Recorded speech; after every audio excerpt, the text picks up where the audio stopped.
My name is Melody, and I am 34 years old. Being a single mom to my sensitive 7-year-old son Lucas is my greatest joy in life. Today we are heading to my parents' annual family BBQ, and Lucas cannot stop talking about showing his cousins the new robot toy he got for his birthday. As we pull into my childhood driveway, I feel a strange knot forming in my stomach. My brother Seth will be there with his perfect family, and our relationship has been tense for years. If you are watching this right now, let me know where you are from in the comments. Hit that like button and subscribe to hear how this family gathering turned into a nightmare I never expected. To understand what happened at that barbecue, you need to know a bit about my family.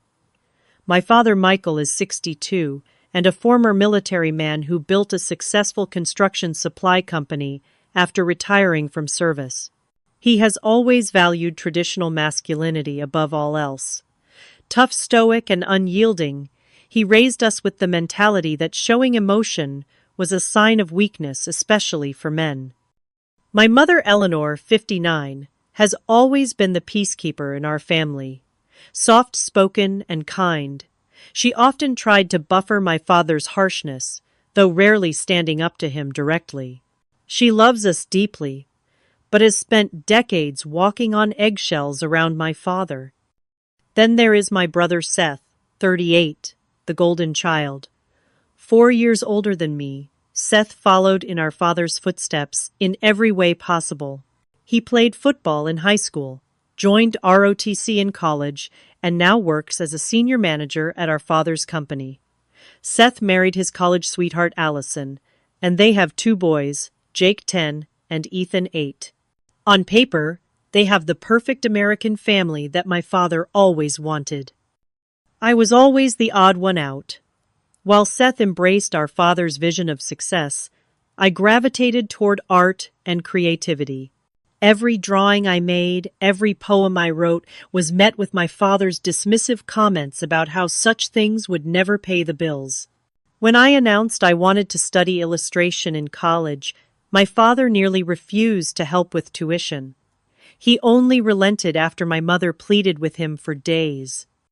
"You are raising her to be soft," he would tell my mother whenever she defended my interests. "The world does not reward softness." 10 years ago, I left home after a particularly heated argument with my father about my career choices. I moved across the state determined to make it on my own terms. Through hard work and persistence, I established myself as a children's book illustrator. My work has been published in over a dozen books, and while I am not wealthy, I make enough to support myself and Lucas comfortably. Lucas came into my life 7 years ago. His father Daniel and I were together for 3 years, but our relationship fell apart shortly after Lucas turned 1. Daniel wanted to pursue a job opportunity overseas, and I could not uproot my life and career. The split was amicable, and Daniel sends child support and video chats with Lucas twice a month, but the day-to-day parenting has fallen entirely on my shoulders. My son is sensitive, creative, and incredibly bright. He loves drawing like his mom, reading books about space, and playing with his robot toys. He has my dark brown hair, which he prefers to wear longer than most boys his age, and his father's deep brown eyes. Lucas feels things deeply, cries when he is upset, and expresses his joy openly. In my eyes, these are beautiful qualities that will make him a compassionate adult someday. Seth, however, has never approved of how I raise Lucas. During our infrequent family gatherings, he makes snide comments about Lucas's long hair or his interest in art.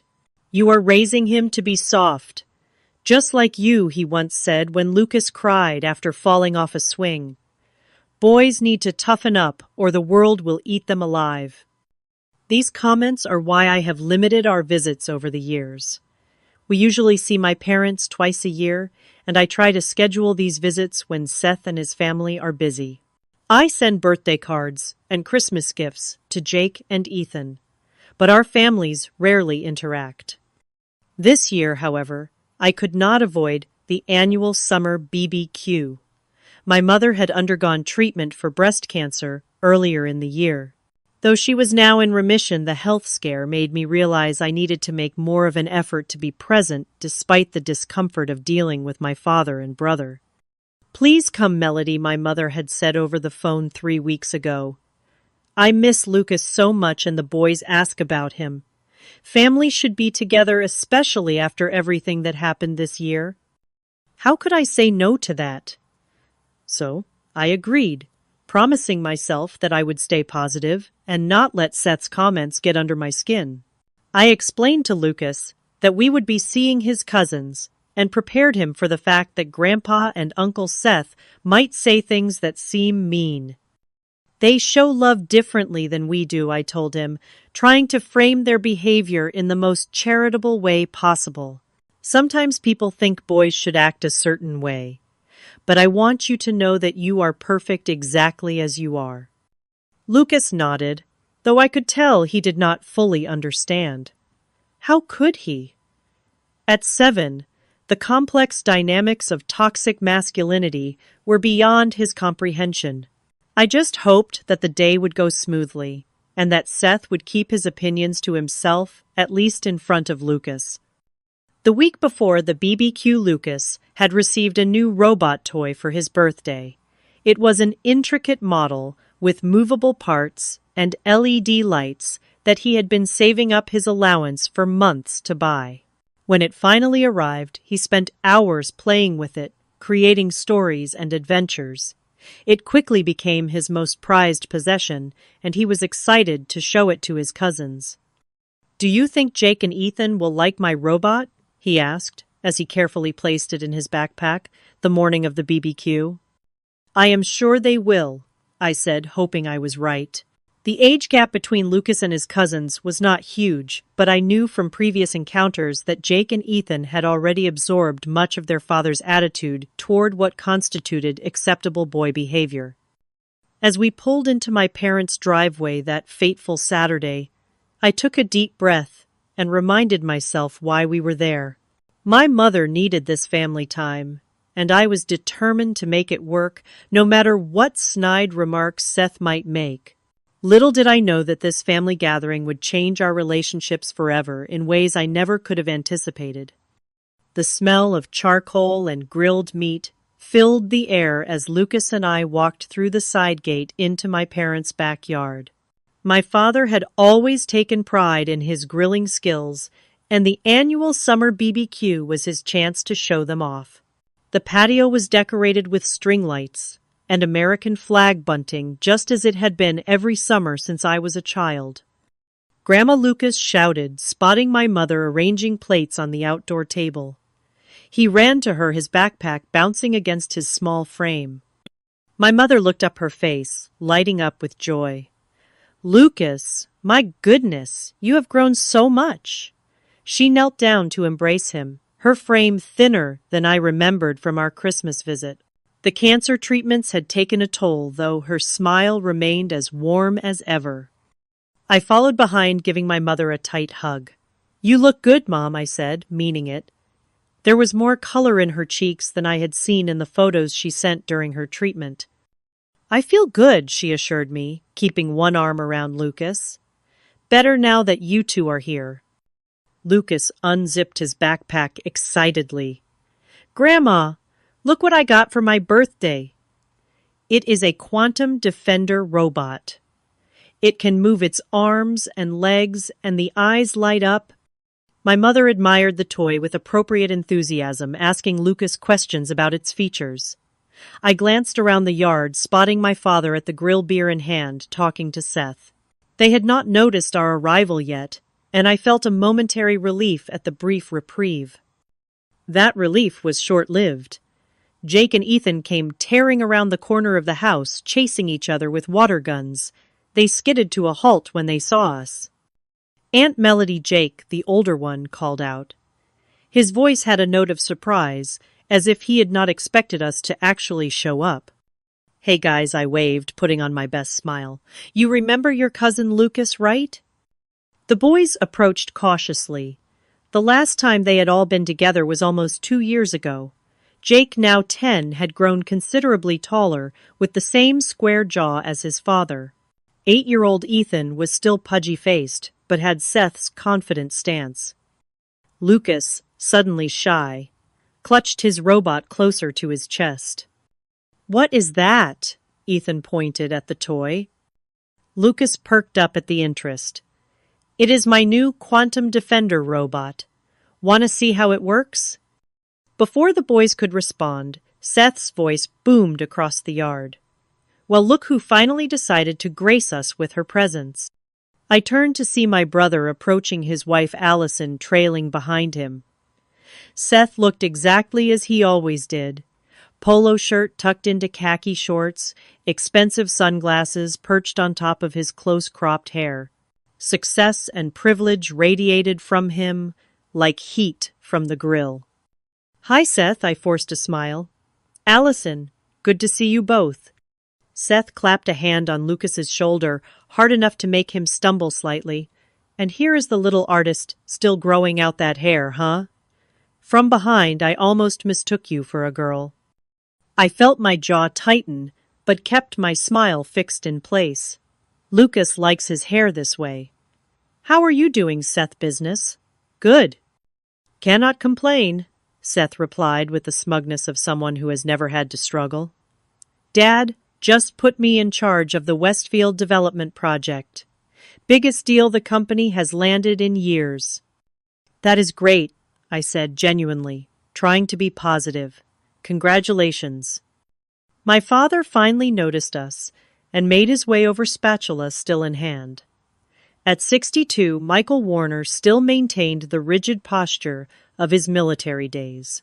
His hair had gone completely gray, but his stern expression remained unchanged. "Melody," he nodded, his version of a greeting. His eyes went straight to Lucas. "Boy needs a haircut. You look like a hippie, son." "Hi, Dad," I said, placing a protective hand on Lucas's shoulder. "Nice to see you too." My father grunted and turned his attention back to Lucas. "Your cousins are learning to play football. Maybe you should join them instead of playing with toys all day." "Lucas has plenty of activities he enjoys," I said evenly. "He just joined a chess club at school and is taking swimming lessons." "Chess," my father scoffed. "Well, I suppose it is better than nothing." Allison stepped forward, her perpetually perfect makeup and highlighted blonde hair gleaming in the Sunday melody. "It has been so long. We were just telling Eleanor that we need to get together more often." The boys asked about Lucas. I doubted that very much, but nodded politely. That would be nice. "So still," single Seth asked with a smirk. "No prospects on the horizon." And there it was, not even 5 minutes in, and the digs had begun. "I am focusing on my career and Lucas right now." I replied the same answer I gave every time they asked. "Well, you are not getting any younger," Allison chimed in with faux concern. "And Lucas needs a father figure." "Lucas has a father who is involved in his life," I said firmly. "And we are doing just fine as we are." Seth scoffed. "Video calls twice a month hardly counts as involved parenting." I was saved from responding by my mother, who announced that the appetizers were ready. Lucas had already wandered off with Jake and Ethan, his robot, in hand. I watched nervously as the 3 boys headed toward the treehouse my father had built years ago. I could only hope that the cousins would be kind. "He will be fine," my mother assured me, noticing my worried expression. "Come help me with the salad. I want to hear all about your latest book project." I followed her into the kitchen, grateful for the excuse to escape Seth and my father. As my mother and I prepared the side dishes, she filled me in on her recovery and the local gossip. It felt almost normal, like the countless times I had helped her in this same kitchen as a teenager. "I miss this," she admitted as we worked. "Having you close by?" "I miss you too, Mom," I said, feeling a pang of guilt. "I am sorry we do not visit more often." My mother gave me a knowing look. I understand why you keep your distance. I wish things were different between you and your brother, between you and your father. It is hard, I admitted. Every time we come, they make comments about Lucas, about how I am raising him wrong. They just do not understand, my mother said softly. Your father and Seth, they only know one way to be. But Lucas is a wonderful boy, Melody. You are doing a great job with him. Her words warmed me a rare validation from my family. Maybe this visit would be different. Maybe we could all just enjoy a nice meal together without the constant judgment. From the window, I could see Lucas showing his robot to his cousins in the yard. They seemed genuinely interested, taking turns holding it and pressing the buttons that made it light up. For a moment, everything seemed peaceful. I should have known it was too good to last. I was helping my mother arrange a vegetable platter when I heard the unmistakable sound of Lucas crying. My head snapped up immediately, maternal instincts kicking into high alert. Through the kitchen window, I saw Lucas running across the lawn toward the house, his face streaked with tears. "Excuse me," I said to my mother, already moving toward the back door. Lucas burst into the kitchen just as I reached the door, nearly colliding with me. His small body shook with sobs. "Sweetie, what happened?" I knelt down to his level, pushing his hair back from his tear-stained face. "Jake and Ethan said, 'My robot is stupid,'" he managed between hiccuping breaths. "They said only babies play with toys like that and real boys play sports." My heart sank. Before I could respond, Seth appeared in the doorway, his two sons trailing behind him. Jake looked smugly satisfied, while Ethan seemed slightly uncomfortable, scuffing his shoe against the floor. "What is going on here?" Seth demanded, his eyes narrowing at the sight of Lucas crying. "Your boys were making fun of Lucas's toy," I explained, trying to keep my voice level. "They hurt his feelings." Seth rolled his eyes dramatically. "For crying out loud, Melody, this is exactly what I am talking about. The kid needs to toughen up. Boys tease each other, that is how they bond. It is not a big deal." "It is a big deal to Lucas the First," countered, standing up to face my brother. "His feelings matter." "His feelings," Seth snorted. "Listen to yourself. This is why he cries over every little thing. You are coddling him." Lucas pressed himself against my side, his small hand clutching my shirt. I could feel his body still trembling. "There is nothing wrong with expressing emotions," I said firmly. "And there is nothing wrong with Lucas's interests." "The boy is 7, Seth retorted. "He should be playing football or learning to fish, not playing with dolls and crying when someone hurts his precious feelings. They are action figures, not dolls." Lucas mumbled against my side, his voice barely audible. Seth threw up his hands. "See? That right there. A real boy would have punched Jake in the arm or called him a name back, not come running to mommy in tears." My mother stepped forward, trying to defuse the situation. "Seth, that is enough. They are just children playing." "Stay out of this," Mom Seth snapped. "This is exactly why Lucas is going to get eaten alive in the real world. Melody is raising him to be soft." The back door opened again, and my father walked in, instantly assessing the tense scene before him. "What is all the commotion?" "Lucas is crying because Jake and Ethan did not like his toy." Seth explained before I could speak, his tone making it clear how ridiculous he found the situation. My father's expression hardened as he looked at Lucas. "Boy needs to learn to stand up for himself. I never let Seth come crying to me over stuff like this." "No, you just taught him that bullying is acceptable behavior," I shot back immediately, regretting the words as my father's face darkened. "Watch your mouth, young lady," he warned. "I raised Seth to be strong, to be a man.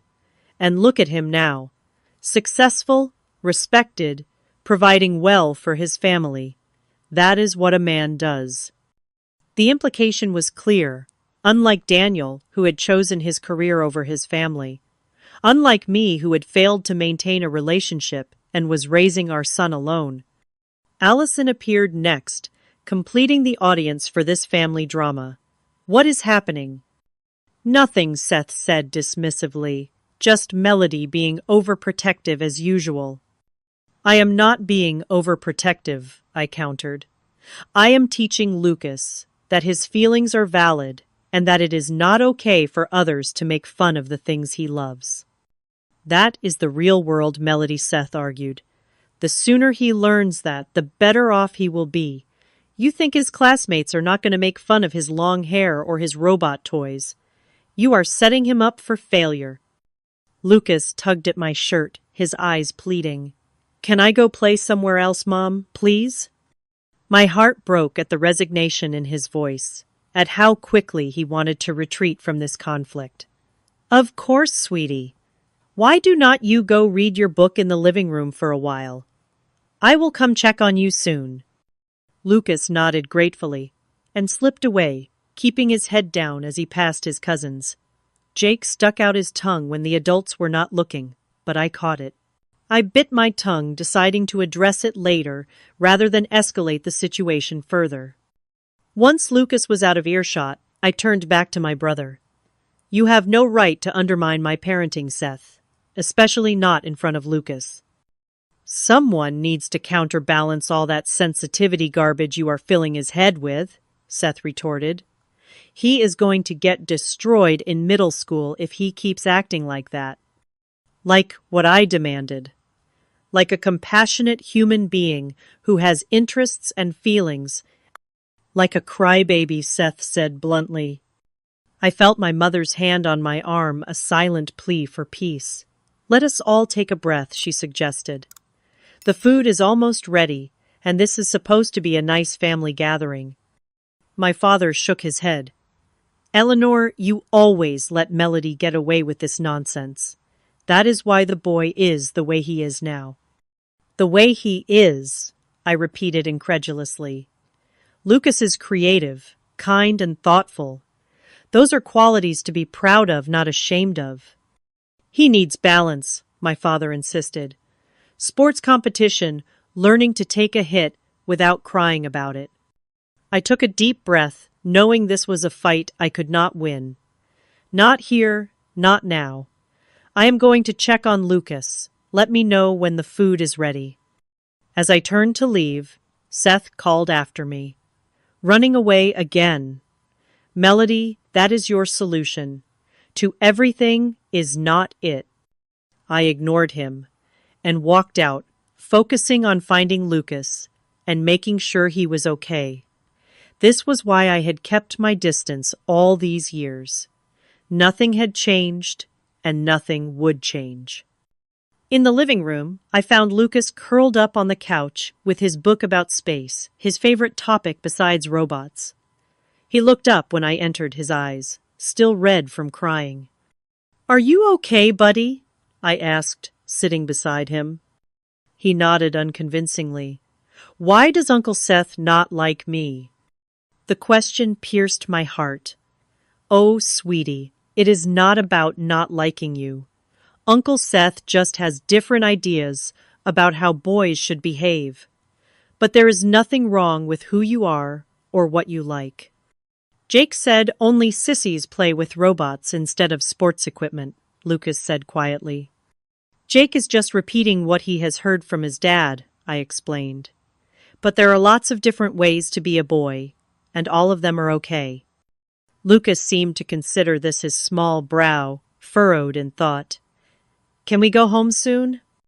I sighed, torn between my desire to protect Lucas from further hurt and my obligation to my mother.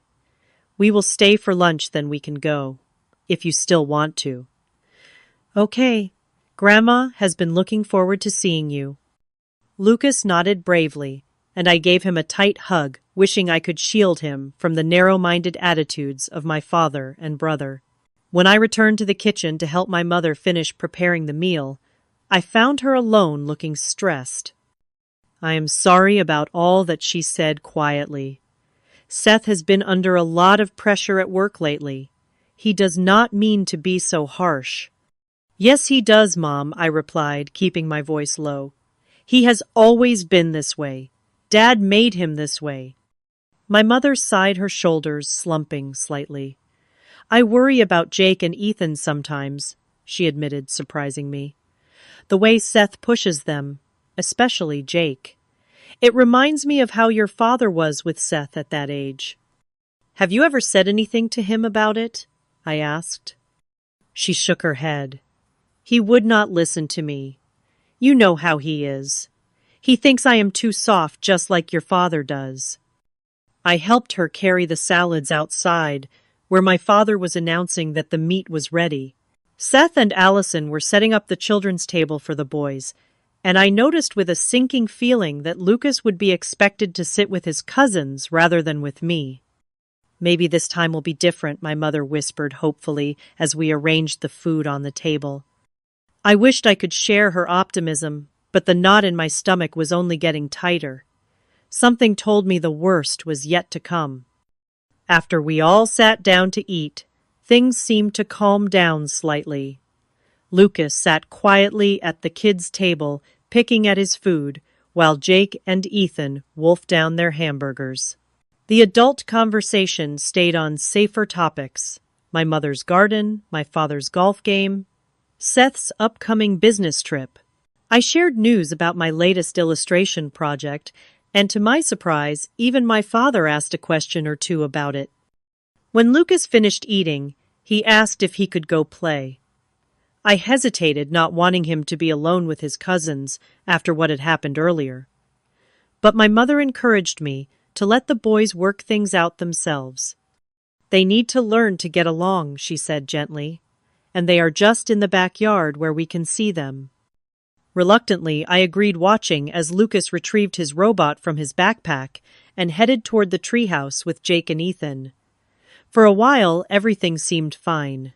I could see the boys taking turns, climbing up and down the treehouse ladder, and occasionally I heard Lucas's laugh drift across the yard. As we finished our meal, my mother asked me to help her bring out the dessert she had prepared. I followed her into the kitchen, where we spent about 30 minutes slicing her famous apple pie and arranging cookies on a platter. We talked more openly away from the others, and she confided her fears about her health, despite the positive prognosis from her doctors. I just want to see everyone getting along before. She trailed off, not finishing the thought. Mom, you are going to be fine, I assured her, squeezing her hand. The doctors said the cancer is in remission. I know, she nodded. But it makes you think about what is important. Family is important, Melody, even when they drive you crazy. I smiled at that, appreciating her attempt at humor.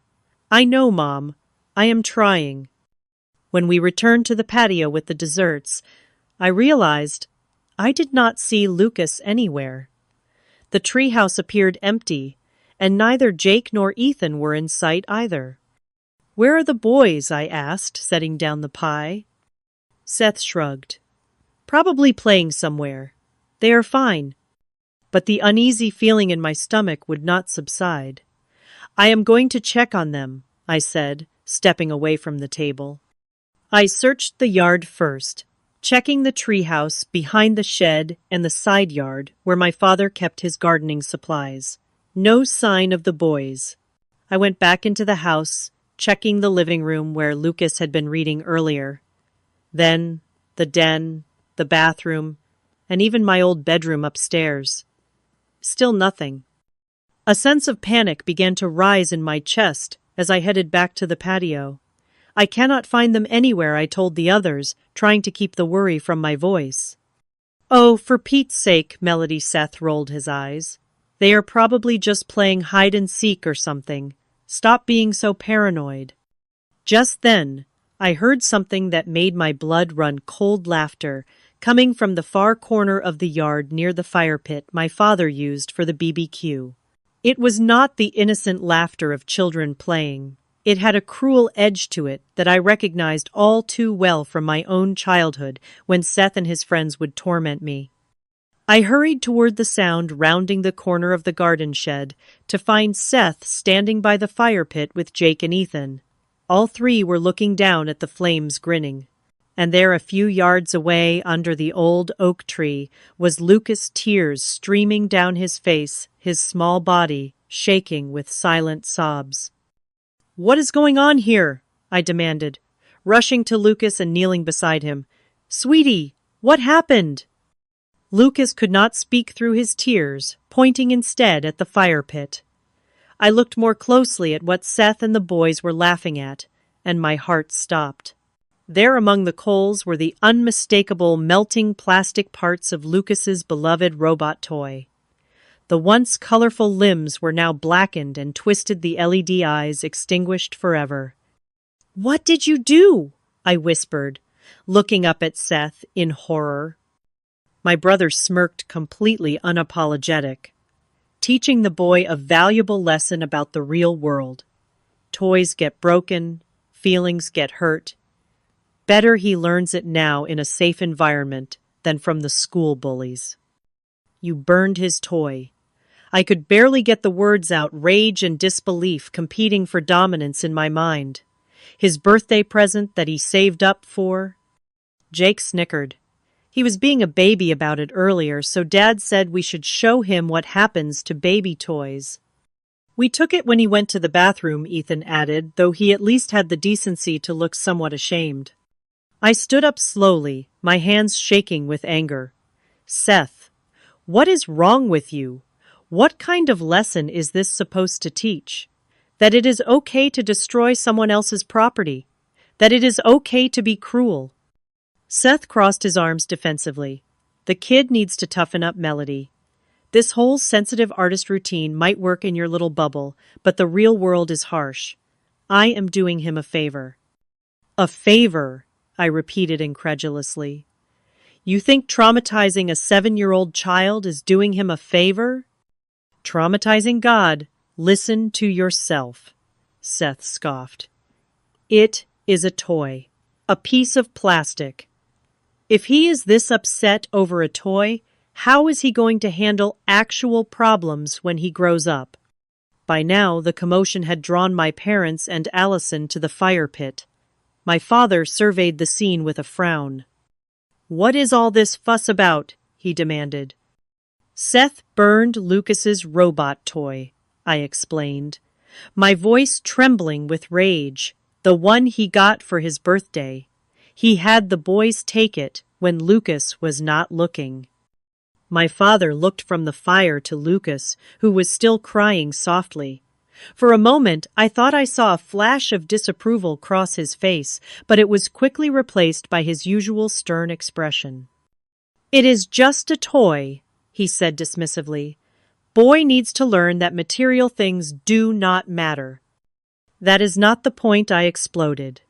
"The point is that Seth deliberately destroyed something that was important to Lucas, something he loved, to teach him some twisted lesson about masculinity."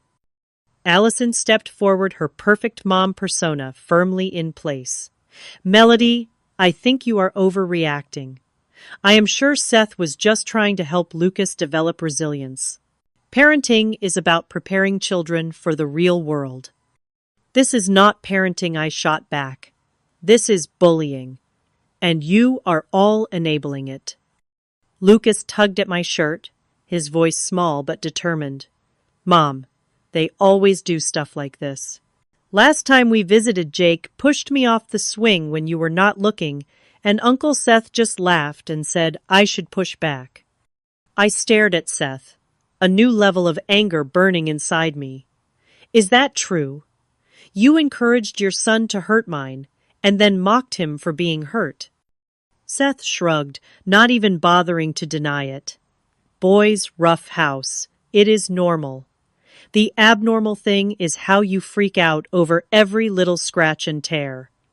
There is a difference between roughhousing and deliberate cruelty," I said coldly. "And burning someone's prized possession is cruel, Seth. There is nothing manly or admirable about it. My mother finally spoke up, her voice quavering. Seth, I think you went too far this time. That toy was important to Lucas. Oh, not you too, Mom, Seth groaned. This is why this generation of boys is growing up so soft. Everyone is so worried about their feelings that no one is preparing them for how tough life really is. I looked at my brother, really looked at him, and for the first time saw clearly what my father's parenting had created. A man so emotionally stunted that he thought cruelty was kindness, that breaking something a child loved was somehow helping them. And now he was passing those same toxic lessons down to his sons. In that moment, I knew we could not stay a minute longer. I took Lucas's hand. Come on, sweetie. We are leaving. Running away again, Seth taunted. Some things never change. I paused, turning back to face my brother. No, Seth. I am not running away. I am protecting my child from people who think hurting him is somehow good for him. That is what a parent does. And with that, I led Lucas away from the fire pit, away from the family that could not seem to accept him, for who he was, away from the cruelty, disguised as tough love. I had no idea then that this would not be the end of the confrontation, but merely the beginning of a much larger reckoning. My hands shook as I guided Lucas back toward the house to gather our things. The reality of what had just happened was still sinking in. My own brother had deliberately destroyed my son's beloved toy to teach him some warped lesson about masculinity. Even worse, he had involved his sons in the act, teaching them that cruelty was acceptable, even commendable. Melody, wait. My mother called, hurrying after us. Please do not leave like this. I turned to face her, trying to keep my voice steady for Lucas's sake. Mom, I cannot stay here, not after what Seth did. My father and Seth followed behind her with Allison, and the boys trailing awkwardly in the background. Jake was smirking, clearly enjoying the drama, but I noticed something in Ethan's expression that gave me pause, fear. He was watching his father nervously, as if afraid of disappointing him. You are overreacting, my father declared, his tone dismissive. It was just a toy. We will buy him another one. It is not about the toy, Dad, I said, my voice rising, despite my efforts to remain calm. It is about respect. Seth showed Lucas zero respect. He deliberately hurt him to make some point about how boys should behave. Seth stepped forward, his face flushed with anger. Oh, spare me the psychobabble, Melody. This is exactly why Lucas is so sensitive. You treat him like he is made of glass. I treat him like a human being, with feelings, I countered. Something you seem incapable of understanding.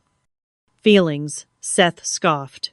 Is that what you think will matter when he is getting pushed around at school?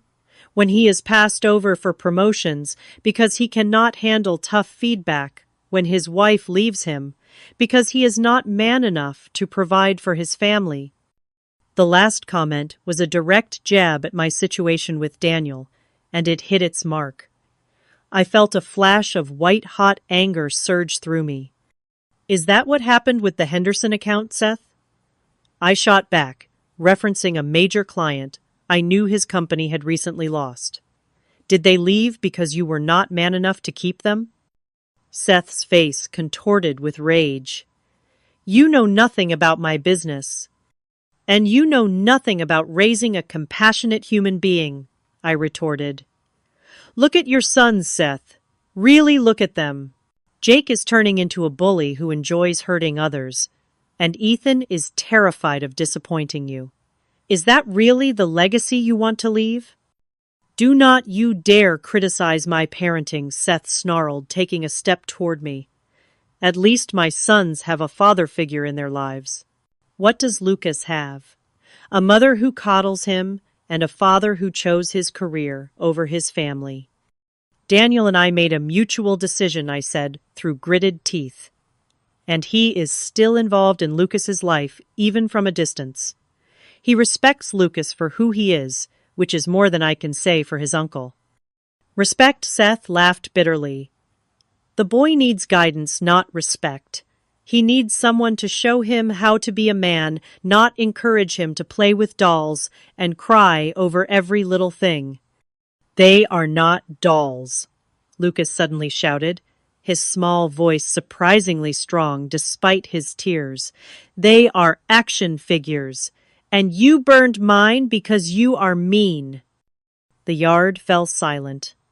Lucas rarely raised his voice, and hearing him stand up to Seth stunned everyone, especially Seth himself. Lucas, I said softly, squeezing his hand in support. Seth recovered quickly, his expression hardening. See, this is what happens when you let a boy talk back to adults. No discipline, no respect. The only one showing no respect here is you, Seth, I said firmly. Lucas is right. What you did was mean, and it was deliberate. You wanted to hurt him to make your point. Allison stepped forward, her perfect composure finally slipping. Melody, you need to understand that Seth is just trying to help. His father raised him to be strong, and he wants the same for Lucas. Strong, I repeated incredulously. You think burning a child's toy makes him strong. You think teaching your sons that cruelty is acceptable makes them strong. That is not strength, Allison. That is weakness disguised as toughness. My father, who had been uncharacteristically quiet, finally spoke. That is enough, Melody. In my house, we raise boys to be men. And what exactly does that mean, Dad? I challenged, years of pent-up frustration finally boiling over. That they should suppress their emotions. That they should bully others to feel powerful. That they should destroy things that bring others joy. Is that your definition of being a man? My father's face reddened. It means teaching them to be tough enough to handle whatever life throws at them. The world is not kind, Melody. You cannot go through life expecting everyone to coddle you like you coddle that boy. I do not coddle him, I said firmly. I respect him.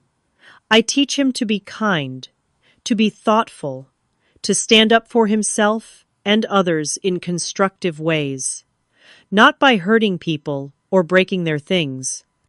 I looked at Jake and Ethan, who were watching the confrontation with wide eyes. Boys, I want you to know that what happened today was wrong. Taking someone's things without permission and destroying them is never okay, no matter what anyone tells you. Do not talk to my sons, Seth snapped. Someone needs to, I replied evenly. Someone needs to tell them that real strength comes from compassion, not cruelty, from building people up, not tearing them down. My mother, tears in her eyes, tried once more to mediate. Please, everyone, can we just calm down? Melody, stay for dessert at least. We can talk this out. I shook my head, feeling a deep sadness beneath my anger. I am sorry, Mom, but we need to go. I cannot subject Lucas to any more of this today. Always running away from confrontation, Seth muttered. Just like you ran away from this family 10 years ago. I did not run away, Seth, I said quietly. I chose to build a life where I could be myself, without constant criticism and judgment. And that is what I am doing for Lucas now. I knelt down to Lucas's level, wiping his tears gently with my thumb. Sweetie, it is okay to be sad about your robot. It is okay to be angry too. What happened was not fair, and your feelings are completely valid. I hate Uncle Seth, Lucas whispered, his lower lip trembling. I know you are angry right now, I said carefully, and that is okay. But hate is a very strong feeling that can hurt you as much as the person you hate. Let us focus on taking care of you right now. I stood up and addressed my family one last time. We are leaving now. Mom, I will call you tomorrow. Melody, please, my mother pleaded. I am sorry, Mom. I love you, but I need to put Lucas first. As we turned to leave, Seth called after us. This is why he will never be a real man, Melody. You are setting him up for failure. I paused at the gate, looking back at my brother with pity rather than anger. No, Seth. You are the one who has failed. You have failed to see that there are many ways to be a man, and none of them involve cruelty or emotional suppression. I feel sorry for your sons growing up, thinking that hurting others makes them strong.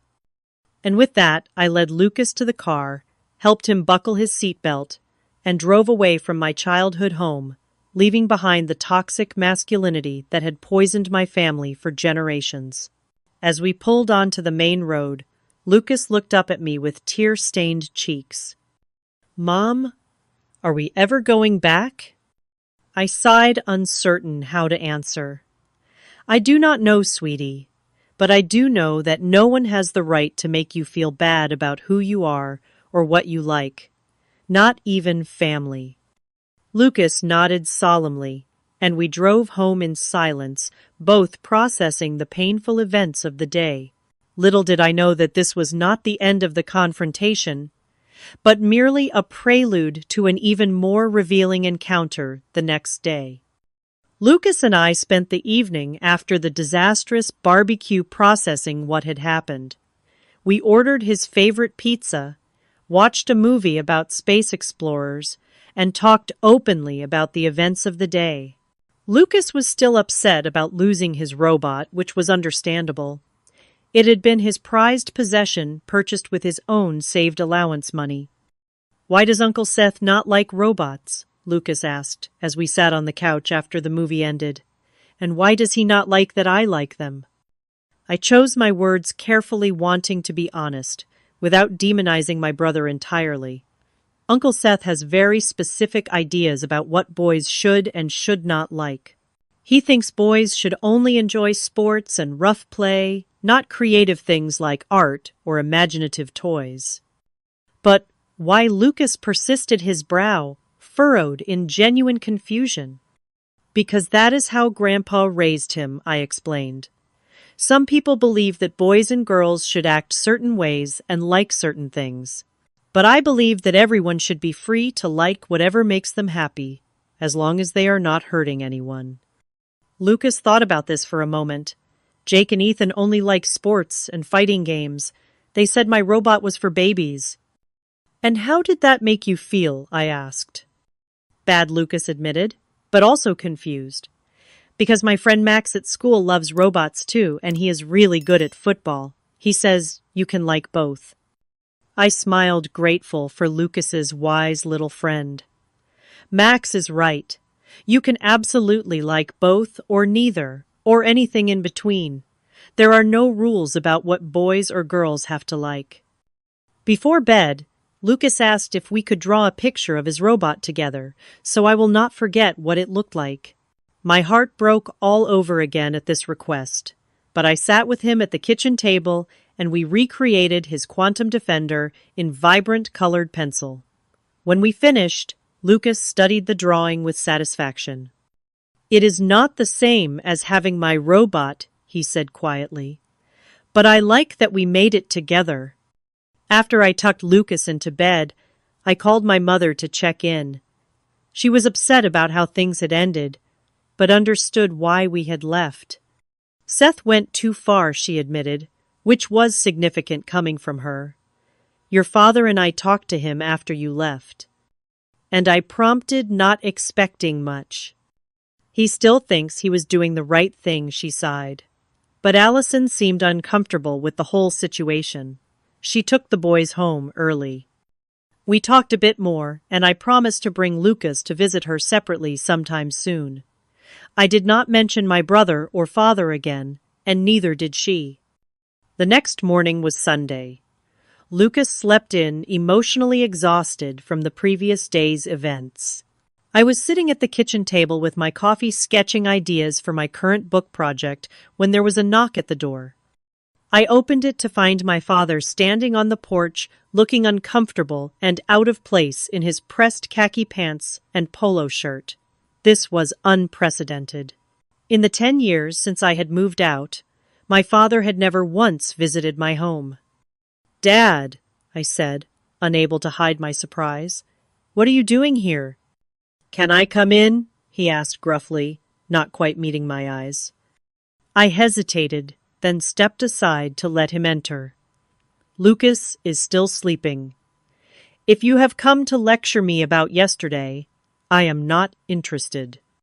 My father stood awkwardly in my living room, taking in the colorful artwork on the walls, the bookshelf full of children's literature, the basket of art supplies in the corner. My home was the antithesis of the rigid masculine space he had created. "I am not here about that."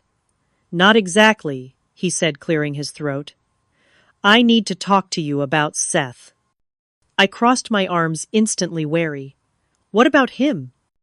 My father sighed heavily suddenly, looking every one of his 62 years. "The company is in trouble, Melody. Seth lost the Henderson account last week. And this concerns me," how I asked, though I already had a sinking feeling about where this was going. "The Henderson account was 30% of our business," my father explained. "Without it, we are in serious trouble. We might have to let people go, good people, who have families to support." I waited, knowing there was more. "There is another potential client," my father continued, "Blue Sky Publishing. They are looking for a construction company to build their new headquarters, and it would be enough business to keep us afloat."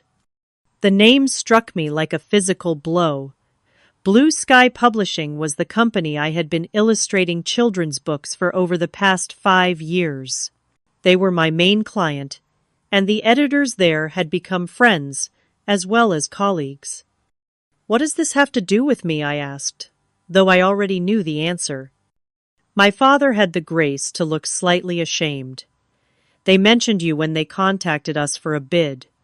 Said they knew you were connected to the company through family. I think it gave us an edge in the bidding process." I laughed humorlessly. "So you want me to put in a good word for Seth's company, after what happened yesterday?"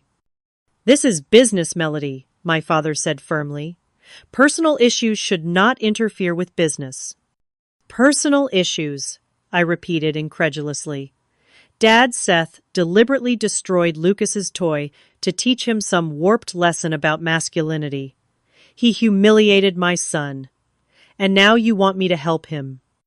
"Seth has been under a lot of pressure," my father said defensively. "The Henderson account was lost because the client took offense at something Seth said in a meeting. He has been struggling with his temper lately." "What did he say?" I asked, suddenly curious. My father shifted uncomfortably. He got into an argument with their CEO about design specifications. Words were exchanged. The CEO was one of those sensitive types, took offense at Seth's direct approach. "You mean Seth lost his temper and insulted a client," I translated, "just like he lost his temper and hurt Lucas yesterday." My father did not deny it. "Seth is going through a rough patch. Allison has been threatening to leave him if he does not get his anger under control. He is seeing a therapist, but these things take time." This revelation stunned me. Seth, the golden child who supposedly had the perfect life, was in therapy for anger management issues and on the verge of divorce. Suddenly, his lashing out at Lucas made a twisted kind of sense. He was losing control of his own life and taking it out on an easy target. "Dad, I am sorry about the company's troubles," I said after a moment. "But I cannot in good conscience recommend Seth's company to Blue Sky after what happened. Not unless there are some serious changes." "What kind of changes?" my father asked, a note of desperation in his voice that I had never heard before. "Seth needs to apologize to Lucas for starters," I said firmly. A real apology, not some half-hearted excuse. And he needs to take his therapy seriously and make amends for his behavior. My father nodded slowly. I can talk to him about that. What else? I was surprised by his willingness to negotiate. This was new territory for us. I want you and Seth to respect how I am raising Lucas. No more comments about him being too sensitive or not manly enough. No more criticizing his interests or his appearance. My father looked like he wanted to argue, but held his tongue. Anything else? Yes, I said, thinking of Jake and Ethan. Seth needs to address how he is raising his own boys. The way he encourages them to bully Lucas is not okay. That is, between Seth and Allison, my father started to say. No, it is not, I cut him off. Not when it affects my son. If Seth wants my help, these are my conditions. My father was silent for a long moment, considering my terms. Finally, he nodded. I will talk to Seth. But Melody, this contract is urgent. Blue Sky is making their decision by the end of the week. Then Seth better act quickly, I replied, not backing down. I am not going to help him just because we are family. He needs to earn it by making things right. As my father turned to leave, a small voice came from the hallway. Mom, is that Grandpa? Lucas stood in the doorway, still in his space-themed pajamas, his hair mussed from sleep. He looked warily at my father, clearly uncertain about his presence in our home. My father looked at Lucas, and for a brief moment, I thought I saw a flash of regret in his eyes. Hello, Lucas, he said awkwardly. Hi, Lucas replied cautiously, moving to stand beside me. My father cleared his throat. I am sorry about your toy. That should not have happened. Lucas's eyes widened in surprise at the unexpected apology. He nodded but did not say anything. I will call you later, Melody, my father said, heading for the door. Think about what I said. After he left, Lucas looked up at me quizzically. Why was Grandpa here? I put my arm around his shoulders. He needed to talk to me about something for work. Nothing for you to worry about. But as I made Lucas breakfast, my mind was racing. This situation had suddenly become much more complicated. Seth's behavior was clearly part of a larger pattern, one that was affecting his marriage, his career, and now his relationship with his extended family. And somehow, I had been put in the position of potentially saving his job despite his treatment of Lucas. The question now was whether Seth was capable of change, and whether my father was really willing to hold him accountable. One thing was certain, I would not sacrifice Lucas's well-being for the sake of family harmony or my brother's career. Some boundaries needed to remain firm, no matter what. The day after my father's surprising visit, I called Blue Sky Publishing and arranged a meeting with the project manager overseeing their new headquarters construction. I did not mention Seth or my father's company. I simply said I wanted to discuss some concerns about the project.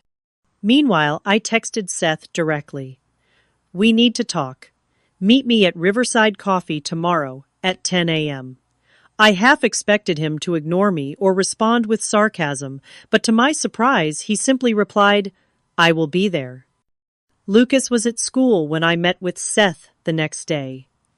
The upscale coffee shop was neutral territory, public enough to discourage any outbursts, but private enough for a serious conversation. Seth arrived exactly on time, dressed in his usual business attire, though I noticed dark circles under his eyes that had not been there at the BBQ. Dad talked to you, he said as he sat down across from me, not bothering with pleasantries. Yes, I confirmed. He told me about the Henderson account and Blue Sky Publishing. Seth's jaw tightened. So, you are enjoying this, I assume? Seeing me have to ask for your help after everything. No, Seth. I am not enjoying any of this. I replied evenly. I am not like you. I do not take pleasure in other people's misfortunes, even when they have hurt me or the people I love. He had the decency to look slightly ashamed at that. Look, I know things got out of hand at the BBQ. I should not have burned the kid's toy. His name is Lucas, I said firmly. And that is not an apology. Seth sighed in frustration. Fine. I am sorry I burned Lucas's robot. It was inappropriate. Why did you do it? I pressed, not willing to let him off with a half-hearted apology. Seth stared down at his untouched coffee. For a moment I thought he might get up and leave, but then he spoke in a quieter voice. I do not know. I have been on edge lately. Everything feels like it is falling apart. The Henderson disaster, Allison, threatening to leave Dad, constantly reminding me how I am letting down the family business. So you took it out on a 7-year-old, I concluded. It was not like that Seth protested then stopped himself. Or maybe it was. The therapist says, I have issues with displaced anger, that I take my frustrations out on easier targets because I cannot express it to the actual sources. This moment of self-awareness surprised me. Dad mentioned, you are in therapy.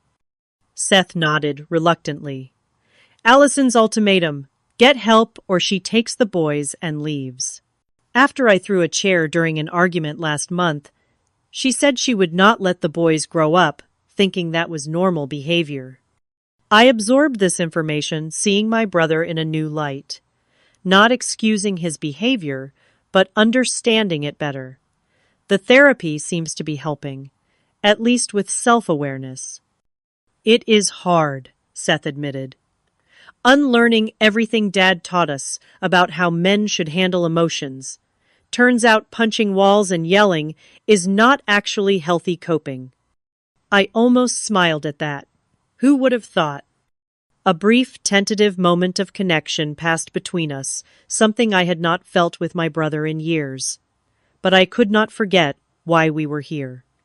Seth, I cannot recommend your company to Blue Sky unless I know you are serious about making changes. Not just in how you treat Lucas, but in how you handle your anger in general. What do you want from me? He asked, a hint of his old defensiveness returning. I want you to genuinely apologize to Lucas for what you did. I want you to talk to Jake and Ethan about why what happened was wrong. I want you to commit to your therapy and anger management program. And I want your word that you will respect how I am raising Lucas, even if you do not agree with it. Seth was quiet for a long moment, considering my terms. And if I do all that, you will put in a good word with Blue Sky. I will tell them that your company is technically qualified for the job, yes, I said carefully. But Seth, this is not just about the contract. This is about what kind of man you want to be, what kind of father you want to be. Do you really want Jake and Ethan to grow up thinking it is okay to bully others, to destroy things that do not belong to them? No, Seth admitted quietly. Allison says the school called last month because Jake pushed another kid off the monkey bars, called it rough housing just like I would have, but the kid broke his arm. I winced. That is exactly what I am talking about. The cycle has to stop somewhere, Seth. I know, he sighed. I just do not know how to be different. It is like Dad is always in my head telling me to man up, to be tougher, to never show weakness. I know, I said softly. He is in my head too. But we do not have to listen to that voice. We can choose to be different for our kids. Seth nodded slowly, then straightened his shoulders with resolve. Okay, I will apologize to Lucas, properly, and I will talk to the boys. Thank you, I said sincerely. And the contract Seth asked the businessman in him, still focused on the bottom line. I am meeting with Blue Sky tomorrow, I told him. I will not lie to them, but I will tell them that your company is technically qualified and that we are working through our family issues." It was not everything he wanted, but Seth nodded in acceptance. Fair enough. The following weekend, I brought Lucas to my parents' house for a carefully planned visit. Seth and his family were there, and Lucas was understandably apprehensive after what had happened at the BBQ. "You do not have to forgive Uncle Seth if you do not want to," I assured Lucas before we arrived. "But I think it is important to hear what he has to say." Seth met us in the living room, looking uncharacteristically nervous. My parents hovered in the background, my mother hopeful, my father stoic as ever. Allison had brought Jake and Ethan both unusually subdued. Lucas Seth began kneeling down to my son's level. "I want to apologize for what I did to your robot toy. It was wrong of me to destroy something that belonged to you, something that you cared about. I was not being a good uncle or a good example." Lucas listened solemnly, his small face serious. "Why did you do it?" he asked, echoing my own question from days earlier. Seth looked taken aback by the direct question, but answered honestly. "I was angry about other things in my life, and I took it out on you, which was very wrong of me. That is not how adults should handle their feelings." Lucas considered this, then said, with the straightforward wisdom of children, "When I am angry, Mom helps me take deep breaths and use my words instead of my hands." Seth glanced at me, then back at Lucas. "That is good advice. I am learning to do that too." He reached behind the couch and pulled out a gift bag. "This does not make up for what I did, but I got you a new robot. It is the same model I checked online." Lucas looked to me for guidance. I nodded, indicating it was okay to accept. He took the bag carefully and peeked inside his eyes, widening at the sight of the replacement Quantum Defender. "Thank you," he said politely, though I could tell he was still wary. Seth then turned to his own sons. "Jake, Ethan, I need you to apologize to your cousin, too. What we did was wrong, and it is not how we treat family or anyone else's belongings." Jake looked resistant at first, but a stern look from Allison prompted him to mumble an apology. Ethan seemed more genuinely remorseful, apologizing without prompting. My father watched this scene unfold from his armchair, his expression unreadable. After the apologies, he cleared his throat. "Lucas, I owe you an apology too. I should not have dismissed your feelings about your toy. And I should not have let what happened continue." This unexpected apology from my father stunned me. In all my years, I had rarely heard him admit he was wrong about anything. The rest of the visit was not exactly comfortable, but it was civil. The boys played together under close supervision, and while they did not become instant friends, there were no further incidents. Seth made a visible effort to check his reactions, taking deep breaths when Jake became too rough with the other boys. As for Blue Sky Publishing, I kept my word. I told them truthfully that Seth's company was technically qualified for the job, and that while we had experienced family conflicts in the past, we were working through them in a healthy way. I neither recommended nor discouraged them from choosing his company. In the end, Blue Sky awarded the contract to Seth's company, but with conditions. They would start with a smaller phase of the project, as a test, and continuation would depend on performance and professionalism. Seth accepted these terms with humility that would have been unthinkable just weeks earlier. In the months that followed, our family began a slow healing process. Seth continued his therapy, and while he still struggled with his temper at times, he was making genuine efforts to change. My father, witnessing this transformation, began to question some of his own long-held beliefs about masculinity and strength. For Lucas, the experience ultimately proved empowering. He learned that it was okay to stand up for himself, to name injustice when he saw it, and that even adults sometimes needed to learn and grow. His new robot sat proudly on his shelf, but he no longer felt the need to hide his interests or emotions from his extended family. As for me, I learned something profound about boundaries, forgiveness, and the courage it takes to break generational patterns. I had always thought that being strong meant cutting toxic people out of my life entirely. And sometimes that is indeed the right choice. But I discovered that true strength can also lie in establishing firm boundaries while leaving the door open for genuine change. The cycle of toxic masculinity that had damaged our family for generations was beginning to break, not through dramatic confrontation or complete estrangement, but through persistent, everyday choices to do better. My father might never fully understand me or my approach to raising Lucas, but he was learning to respect it.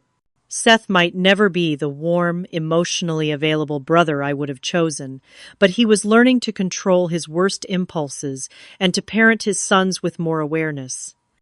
Real change, I realized, rarely comes in dramatic moments of revelation.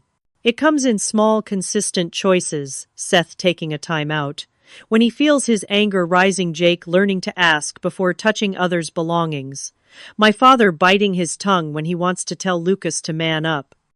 These small changes do not erase the past hurts or guarantee perfect relationships going forward, but they create space for something new to grow something healthier for the next generation. As Lucas and I drove home from a recent family dinner, one that had passed without incident or insult, he looked out the window thoughtfully. "Mom, is Uncle Seth going to be okay now?" "I think he is trying to be," I answered honestly. Change is hard, especially when you have been taught your whole life to be a certain way. But he is trying, and that matters. Lucas nodded sagely. Like when I had to learn to tie my shoes, I got mad at first, but I kept trying. I smiled at his simple, yet profound comparison. Exactly like that, buddy. The true measure of strength, I have come to believe, is not in how well we hide our emotions or how tough we appear to others. It is in our capacity to face our feelings honestly, to take responsibility for our actions, and to choose compassion even when it is difficult. These are the lessons I hope to teach Lucas, not through lectures or rules, but through living them myself every day. Family is complicated. It can be the source of our deepest wounds and also our greatest healing. Sometimes the most loving thing we can do is walk away, and sometimes it is to stay and fight for change. The wisdom lies in knowing which path serves not only our well-being, but the well-being of the next generation. Have you ever had to stand up to family members to protect someone you love? Or found yourself having to set boundaries with people who claim to have good intentions? Let me know in the comments below. And if this story resonated with you, please like, subscribe, and share it with someone who might need to hear it today. Thank you for listening to my story. And remember, true strength lies not in suppressing emotions, but in having the courage to express them with honesty and compassion.